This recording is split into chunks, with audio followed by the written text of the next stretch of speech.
Boa noite a todos. Que a paz do Senhor esteja em nossos corações. É com muita alegria que recebemos cada um de vocês no nosso canal para mais uma doutrinária.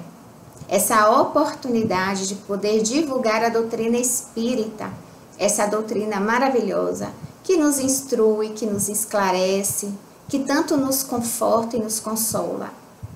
E antes de iniciar o tema da noite, vamos nos preparar para a prece inicial. Vamos fechar os nossos olhos, aquietar a nossa mente, elevar os nossos pensamentos a Deus, rogando ao Pai proteção e amparo. Vamos pedir à espiritualidade que nos conduza no trabalho da noite e nos envolva no clima de discernimento e de tranquilidade, para que possamos melhor compreender a mensagem. Rogamos também a presença amorosa do nosso querido Mestre Jesus, pedindo que conduza os nossos passos e ilumine os nossos caminhos e nos envolva na tua paz e no teu amor. Que o Senhor nos abençoe agora e sempre. E assim, nós vamos iniciar o estudo da noite, que tem como tema o suicídio e a loucura. É um texto que está no capítulo 5 do Evangelho segundo o Espiritismo, Bem-aventurados aflitos, são os itens 14 ao 17. Esse capítulo 5 é muito importante para nós, porque ele traz valiosos esclarecimentos sobre as dores e as aflições. Ele traz uma explicação das suas causas, os seus efeitos, os motivos, o objetivo. E quando nós compreendemos todo esse processo, passamos a lidar melhor com as dificuldades que nós nos deparamos. Por isso que falar sobre suicídio e loucura é importante e é de grande responsabilidade, porque se trata de dores profundas que atingem um número cada vez maior de pessoas. E é por isso também que falar desse tema requer muito respeito e amor. Respeito e amor pelas pessoas que foram ou estão envolvidas nesse sentimento de sofrimento e desespero. Quando nós falamos sobre esse tema, uma pergunta logo surge em nossa mente. O que leva uma pessoa ao suicídio ou à loucura? Nós sabemos que a vida é cheia de desafios, de dificuldades, de sofrimento, porque nós somos seres imperfeitos e por isso nós habitamos um mundo cheio de prova e expiações. Portanto, a dor, ela faz parte da nossa realidade. Em algum momento da nossa vida atual, nós iremos nos deparar com algum tipo de dor. Basta nós olharmos o momento em que vivemos agora. Nós vivemos o momento da pandemia. Existem as dores individuais, mas existem também as dores que assolam toda a humanidade. E nós estamos vivendo esse momento de uma dor que assola toda a humanidade. Com relação à forma como as pessoas lidam com a dor, a gente percebe que há uma diferença muito grande entre uma pessoa e outra. A gente se baseia pelo relato das pessoas, dentro da família, no meio do círculo de amigos, dos colegas de trabalho. Estamos em isolamento, mas estamos nos comunicando com as pessoas pelas redes sociais. A tecnologia tem nos ajudado muito nesse momento. Então, nós percebemos no relato dessas pessoas que existe uma diferença muito grande no lidar com a dor.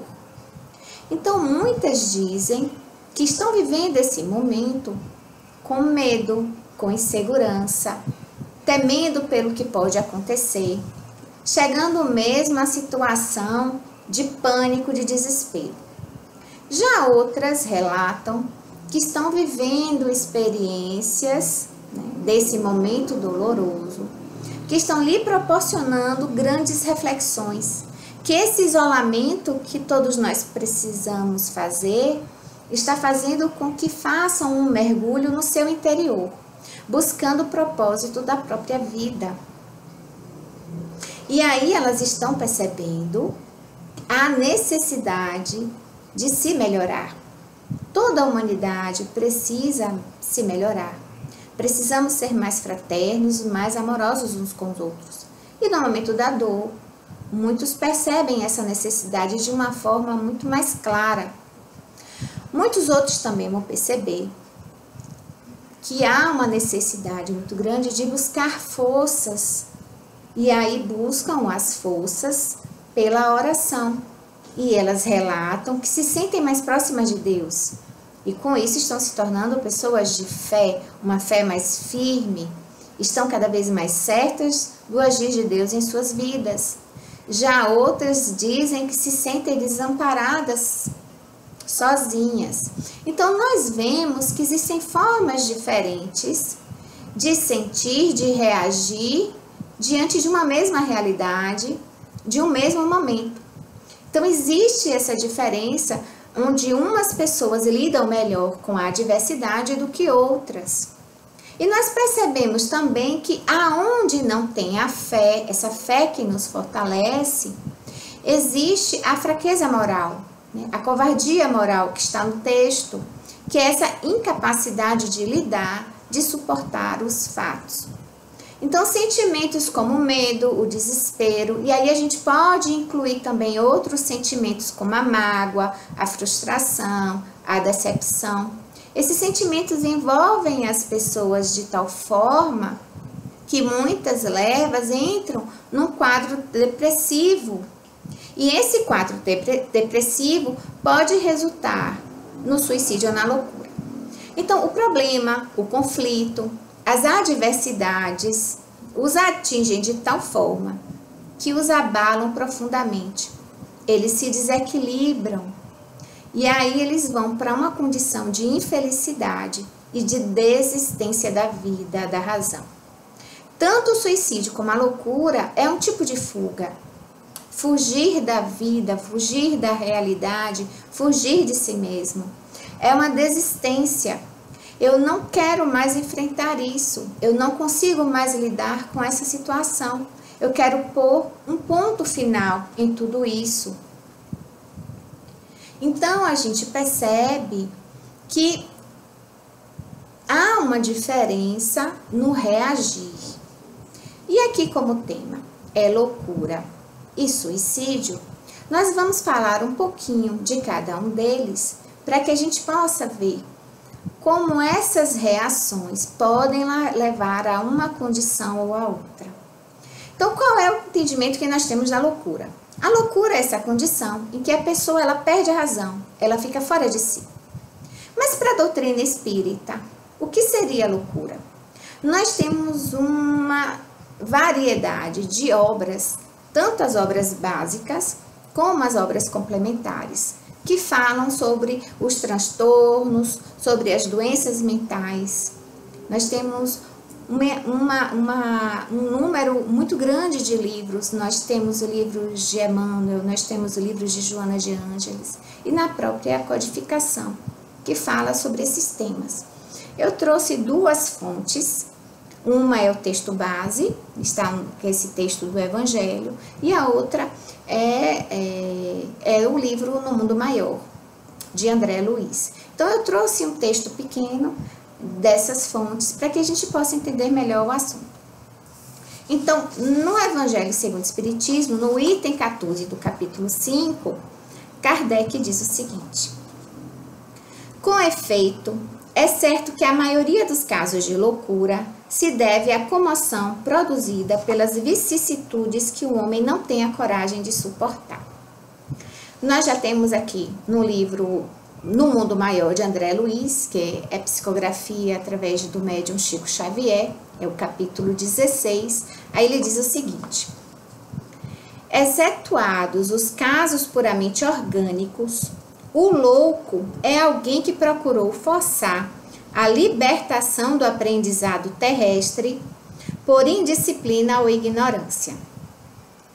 Temos neste domínio um gênero de suicídio habilmente dissimulado, a autoeliminação da harmonia mental pela inconformação da alma nos quadros de luta que a existência humana apresenta.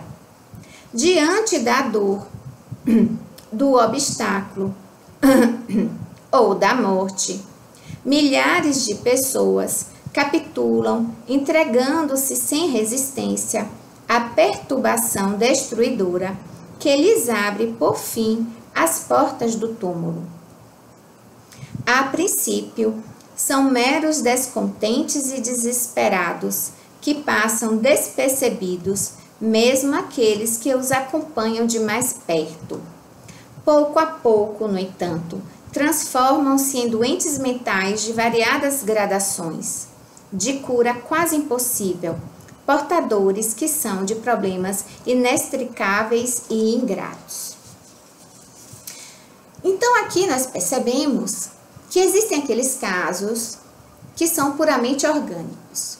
Mas nós temos também outros casos que são aqueles que fogem das oportunidades de aprendizado aqui na Terra pela indisciplina ou pela ignorância.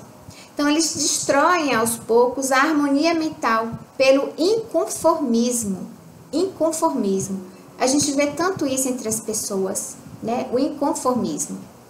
Então, diante das dores e de todas as aflições, essas pessoas elas se colocam na posição de descontentes e de desesperados.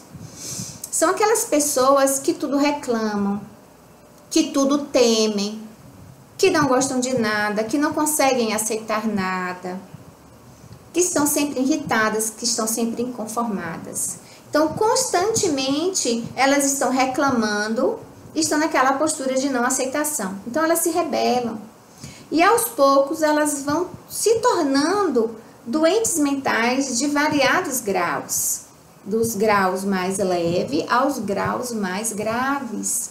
Então, a gente percebe aí que esses pensamentos são perturbadores. Eles tiram a harmonia e o equilíbrio do pensamento. Porque a pessoa só consegue enxergar o sofrimento. A pessoa só consegue enxergar a dificuldade. Não ver mais nada além disso. E aí, quando ela não vê as possibilidades de solução, as possibilidades de um alívio, né, os recursos de um fortalecimento. Então, quando elas não percebem nada disso e só ficam ali fixadas na dor, viver assim constantemente é uma postura, como tem aqui no texto, de autoeliminação.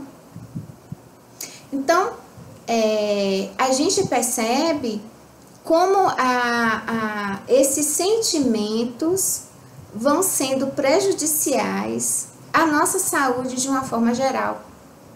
A questão física, mental, psicológica e espiritual. A gente já sabe a importância dos pensamentos e aqui mais uma vez reforça a importância dos pensamentos para o nosso bem-estar. E com relação ao suicídio, o que é que nós temos? Então, nesse texto do Evangelho segundo o Espiritismo, nós temos o seguinte: o mesmo ocorre com o suicídio. Postos de lado os que se dão em estado de embriaguez e de loucura, aos quais se pode chamar de inconscientes, é incontestável que tem eles sempre por causa um descontentamento, quaisquer que sejam os motivos particulares que se lhe apontam. Então, o que é que esse trecho está nos dizendo? Então, ele diz que o suicídio, ele tem várias causas. Então, são vários os motivos que vão conduzir uma pessoa a esse ato trágico. Então, Kardec menciona os casos do suicídio indireto, mas ele vem se deter aos casos do suicídio direto, que é aquele onde há o ato em si de tentar pôr fim à vida. Então, ele esclarece que seja qual for o motivo central, aí pode ser um problema com a família, com alguém, um problema no trabalho, um problema consigo mesmo. Seja qual for o problema, por trás desse problema há um grande descontentamento. Ou seja, é algo porque se queria que fosse diferente. Então a gente percebe uma falta de adaptação, uma falta de saber lidar, uma falta de esperança de que as coisas podem melhorar. Aí vem a solidão, vem a depressão, todas essas situações que podem levar a essa condição de profundo descontentamento. Nós percebemos que os números estão cada vez maiores com relação ao suicídio e atingem a muitos de todas as idades. Isso é muito grave. Então a gente percebe que são muitas as pessoas que optam pelo suicídio como a solução para os seus problemas. E aí nós falamos de idosos, adultos e jovens. E jovens, muito jovens, crianças, que buscam essa solução para os seus problemas. E isso é muito grave. Então a gente precisa falar, discutir, para que se possa combater, para que se possa evitar. Nós sabemos que o suicídio, ela é uma transgressão da lei de Deus, da lei divina. E é por isso que sempre o suicídio, ele resulta em muito sofrimento. Mas cada caso é um caso. Então, mesmo sendo considerado um crime, porque é uma transgressão à lei divina, então mesmo assim, mas nós sabemos que Deus é pura misericórdia e bondade. Então, cada caso é um caso. Deus é justo. Todos nós vamos responder pelos nossos atos, por todos os nossos atos, inclusive o ato do suicídio. Nós vamos responder por tudo que nós cometemos.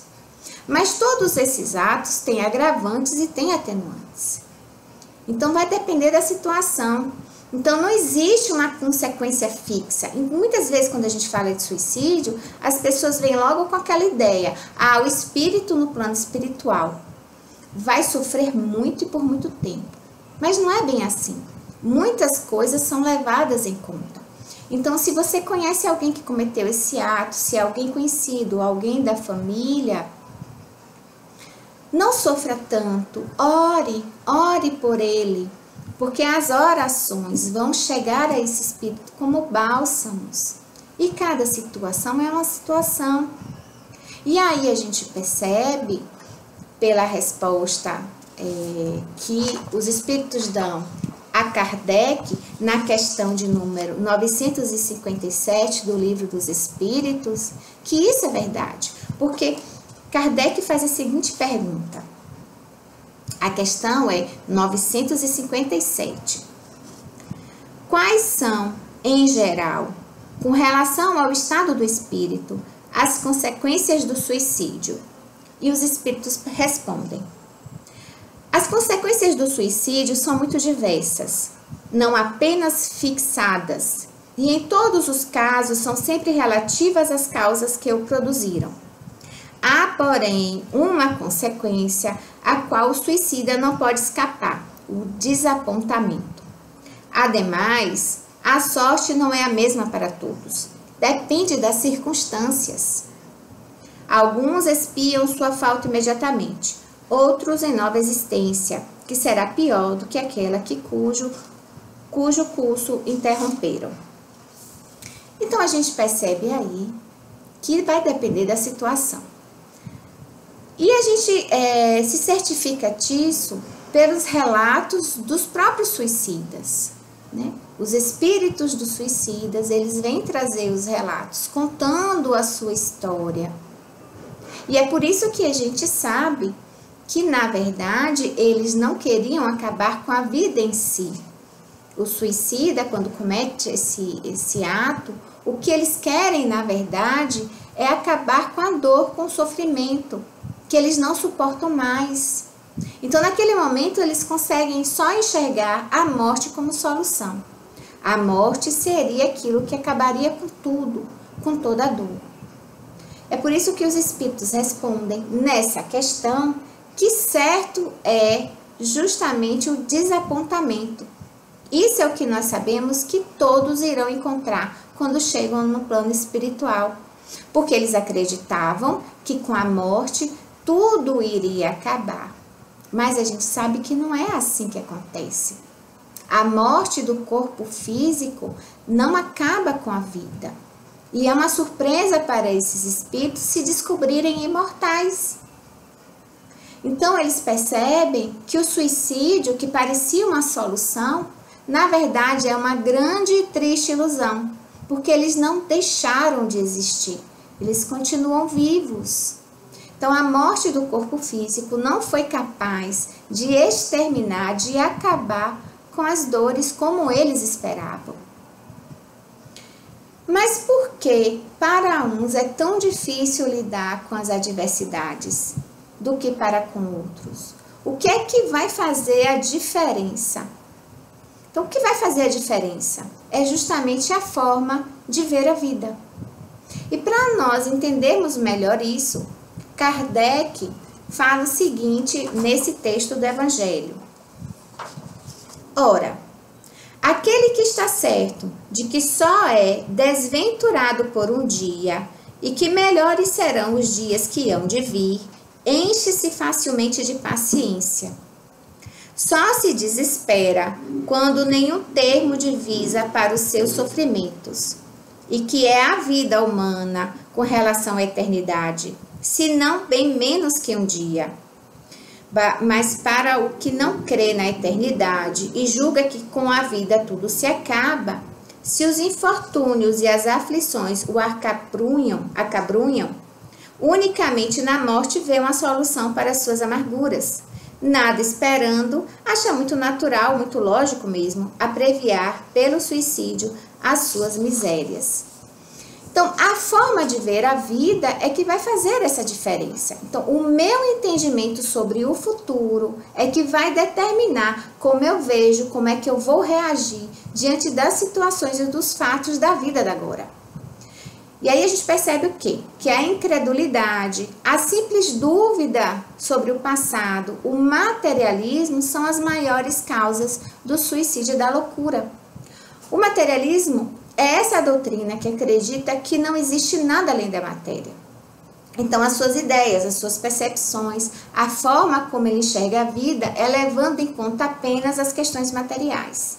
E, portanto, ele observa apenas a existência atual, que para eles é a única. Para eles só existe uma existência, a da agora.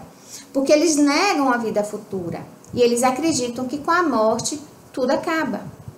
Então, se tudo acaba com a morte, por que sofrer tanto? Então, parece razoável o pensamento de abreviar o sofrimento, abreviando a vida, porque depois dela nada existe. E se nada existe, então não terá consequências esse meu ato. Eu não precisarei responder por isso. Tudo acaba. E se tudo acaba, o meu sofrimento irá acabar também. Então, assim pensam os materialistas. Mas nós sabemos que a realidade não é assim, ela é bem diferente.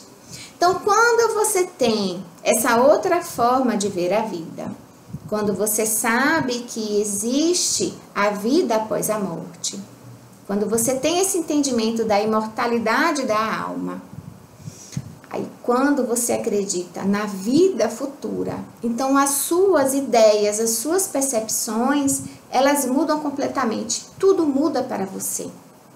E é por isso que a doutrina espírita, ela é tão consoladora. É por isso que ela nos dá um novo significado para a vida e para tudo. Porque ela nos fala da vida futura, ela nos enche de esperança. Kardec diz o seguinte: a calma e a resignação, auridas da maneira de considerar a vida terrestre e da confiança no futuro, dão ao espírito uma serenidade que é o melhor preservativo contra a loucura e o suicídio. Então, quem crer na vida futura, ele vai ter essa calma, essa resignação. A doutrina traz esse entendimento. O que é que nós vamos encontrar no futuro? A doutrina nos esclarece. E não fala só sobre isso. Ele também nos dá o entendimento do nosso momento atual, do momento que nós vivemos. Traz também o Evangelho de Jesus, ampliando o nosso entendimento sobre os meios que nós temos para suportar e superar todas as dificuldades. Jesus nos disse o que fazer. Então, através do conhecimento, nós vamos desenvolvendo essa fé raciocinada. E essa fé raciocinada vai nos fazer lidar melhor com as aflições. Jesus disse: conhece a verdade e a verdade vos libertará. Então, o conhecimento das questões do passado, da vida atual e da vida futura, esse conhecimento vai nos preparando cada vez mais.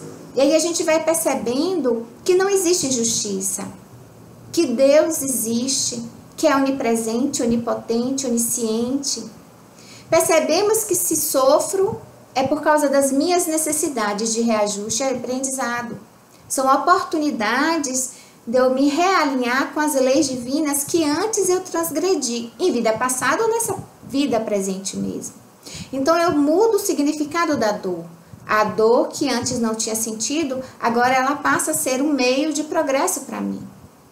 E aí eu entendo que é preciso aproveitar os momentos para esse crescimento. Eu passo a ter mais paciência para suportar as vicissitudes. Eu passo a ter paciência para aguardar os dias melhores que virão, que eu sei que virão. Agora eu sei. Isso me enche de esperança.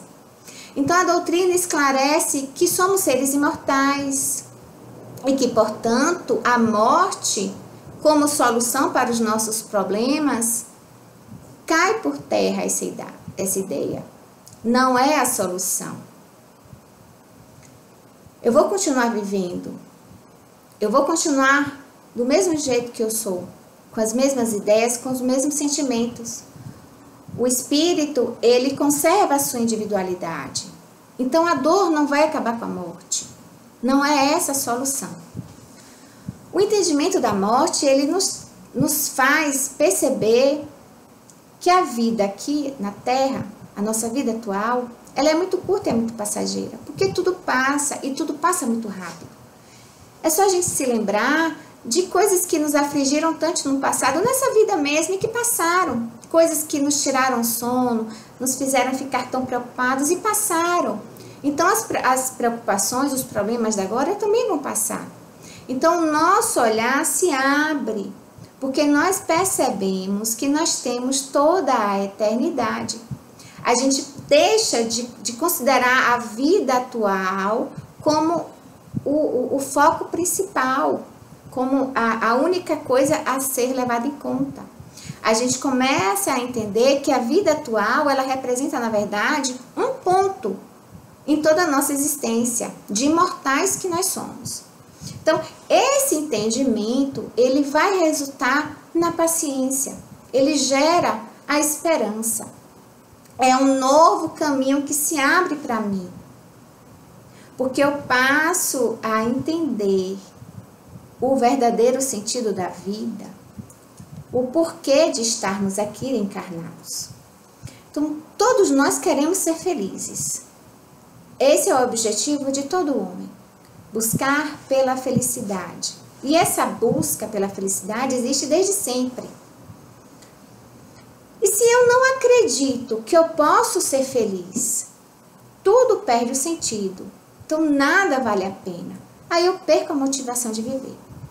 Mas se eu sei que a felicidade é possível e que ela é uma conquista minha, ou seja, eu trago para mim a responsabilidade da minha vida, eu sei que a minha felicidade depende de mim, eu passo a compreender o verdadeiro sentido da vida, que é o de aprender, o de me transformar, o de evoluir. Eu entendo que as dores são meios para esse crescimento. Então, tudo passa a valer a pena, porque tudo tem um propósito. Então, essa certeza, essa fé no futuro, ela se torna uma força que me impulsiona para frente, me torna capaz de tudo suportar, de tudo superar. Eu me fortaleço nessa certeza. Eu sei da presença de Deus em minha vida, cuidando de mim, zelando por mim. Eu sei que não estou sozinha, não estou desamparada. Se eu sofro, tem um motivo para isso, mas Deus estará sempre comigo. Deus e os seus mensageiros, o Cristo, está sempre velando por todos nós. Então, a crença na vida futura gera essa fé inabalável, que não duvida, que não enfraquece. Ela é firme, ela é segura, porque sabe. A doutrina espírita, ela proporciona essa fé raciocinada, essa fé inabalável, porque ela explica claramente sobre a vida futura, sobre tudo. Ela explica todos os processos da vida, os processos da desencarnação. Ela explica sobre as leis morais, né? A lei de causa e efeito, a lei de progresso. Ela explica muito claramente. Ela explica todas essas leis que regem as criaturas, que regem todo o universo. No livro O Céu e o Inferno, que é uma das obras básicas de Allan Kardec, os espíritos encarnados, eles vêm contar as suas histórias e muitos deles são suicidas. Então, com isso, nós temos um direcionamento. E quando você tem um direcionamento, né, de saber o que é que você deve fazer, o que você não deve fazer e por que você não deve fazer e por que você deve fazer isso, né, quando você entende tudo isso, então isso lhe dá uma segurança. Esse direcionamento me deixa seguro. Eu sei o que é que eu vou esperar lá na frente, de acordo com os atos meus da agora. Isso também me faz com que eu me torne mais vigilante, que eu trago para mim a responsabilidade. Eu sei que depende de mim. Então, ter essa direção a seguir nos traz essa confiança, essa tranquilidade. Aí fica mais difícil de entrar nesse descontamento, nesse desespero, nesse pânico. A nossa fé, ela ainda é falha, né? Ela precisa ser desenvolvida. É o processo natural, nós somos espíritos imperfeitos ainda, estamos no processo de crescimento, estamos desenvolvendo essa fé. Mas é esse mesmo processo. Nós vamos combatendo essas imperfeições, que são as incertezas, os medos, nós vamos desenvolvendo essas virtudes, que é essa fé. E para tudo isso, o estudo é muito importante. Porque quando a gente realmente compreende tudo, quando a gente compreende o Evangelho, a gente passa a vivenciá-lo. Então é preciso não só conhecer o Evangelho, mas compreender e vivenciar. E é por tudo isso que eu falei até agora, que eu digo, se o sofrimento bater na sua porta, não se desespere. Busque por ajuda. Não deixe que a tristeza te envolva a tal ponto de te levar à depressão.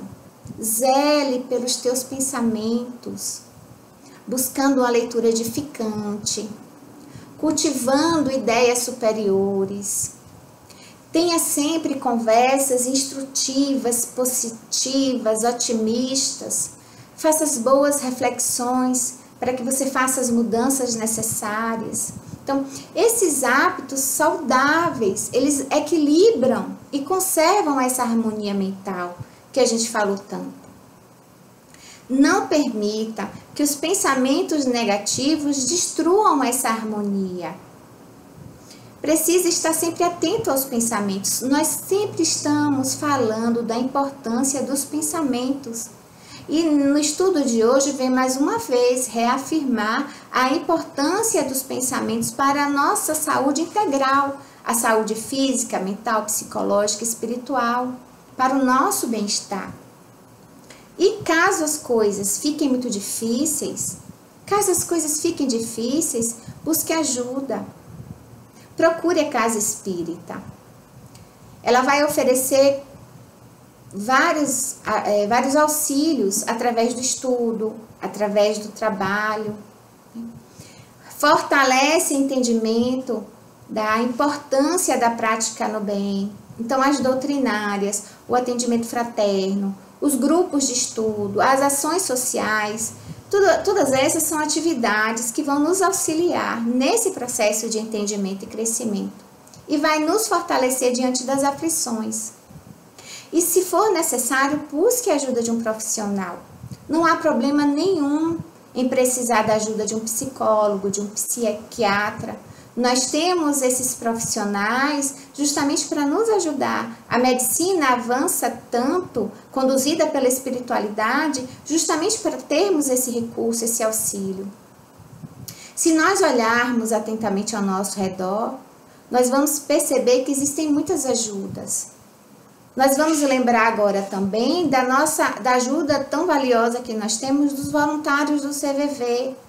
Esses voluntários que estão sempre dispostos a ouvir, porque falar alivia, a falar sobre as aflições, sobre as dores, falar sobre as angústias, nos alivia, tira esse peso que às vezes a gente acumula dentro da gente, que vai destruindo. Então falar alivia. E nós temos um recurso muito valioso, muito poderoso, a nosso favor, em qualquer circunstância. É a prece. A prece gera a comunhão direta com Deus. O conteúdo da oração, ela vai elevar as nossas vibrações. Então, a mente que ora, ela sintoniza com Deus, sintoniza com as forças superiores que movimentam a nossa vida. Então, esse intercâmbio que se cria, ele vai produzir a harmonia interior que a gente falou tanto. Vai gerar calma, o equilíbrio. Vai criar uma psicosfera positiva que vai alimentar a nossa alma. Devemos lembrar sempre que somos filhos de Deus. Que Deus é essa fonte fecunda e infinita de amor, desta força, dessa coragem, porque Deus é por amor, é pura bondade. Nos ama imensamente e nunca nos desampara. Nós estamos na Terra para crescer, para progredir. E isso significa que nós precisamos ser melhores. E essas mudanças, elas ocorrem quando a gente assume o compromisso com Deus, quando a gente assume o compromisso conosco mesmo, quando a gente assume o compromisso com o nosso próximo, com o nosso irmão. E aí, esse compromisso que a gente assume, ele vai transformando a nossa vida. Vão acontecendo as mudanças, essas mudanças que vão nos transformando. É a tão falada reforma íntima. Então, o que acontece comigo diante dos problemas da vida? Eu vou aprendendo a lidar.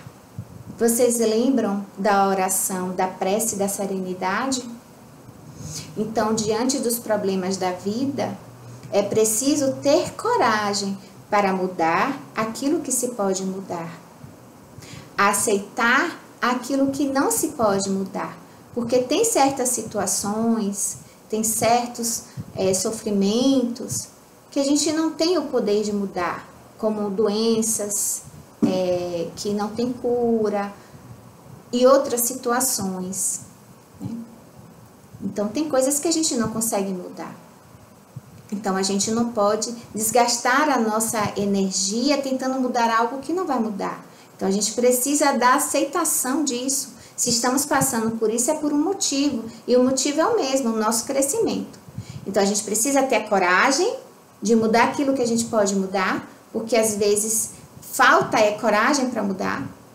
A gente precisa aceitar as coisas que a gente não pode mudar e a gente precisa de sabedoria para distinguir uma coisa da outra.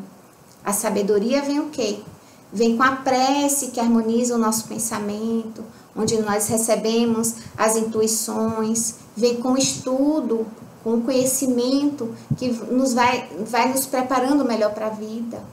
Então, é isso que a gente precisa. Coragem, aceitação, sabedoria. Muito importante para nós. E vamos lembrar sempre do maior mandamento. Amar a Deus acima de todas as coisas. Amar o próximo como a si mesmo. Porque é assim que a gente vai conquistar um futuro feliz.